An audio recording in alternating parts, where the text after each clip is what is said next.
एक समय की बात है। किसी नदी में 5-6 लड़के नहा रहे थे।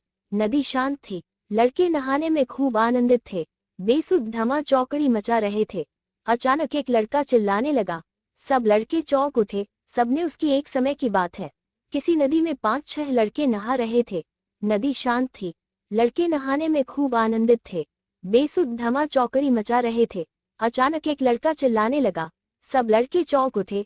सबने उसकी ओर देखा। वो चिल्लाए जा रहे थे, अरे, मगर ने मेरा एक पैर पकड़ लिया है।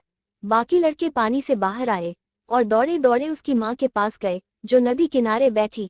बाकी लड़के पानी से बाहर आए और दौड़े दौड़े उसकी माँ के पास गए, जो नदी किनारे बैठी बच्चों के नहाकर आने की प्रतीक्षा कर रही थी। बच्चों के मुंह से अपने बेटे के बारे में ऐसी दुखद बात सुनी तो वो दौड़ी दौड़ी बेटे के पास आई। तब तक मगर ने उसका पैर नहीं छोड़ा था।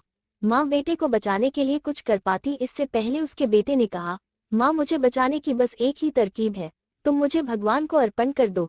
करोगी ना माँ? बेटे ने माँ को सोच में डाल दिया। माँ पुराने ख्याल की थी। उसे अपने बेटे से बेहद स्नेह था। साथ साथ वह भगवान पर अटूट विश्वास रखती थी। वो जोर से बोल पड़ी, हाँ बेटे कर दूंगी। भगवान तुम्हारी रक्षा करे। माँ के बोलते ही सच में बहुत बड़ा आश्चर्य हुआ। मगर ने उसके बेटे का पैर छोड़ दिया। वो सही सलामत पानी से निकल आया।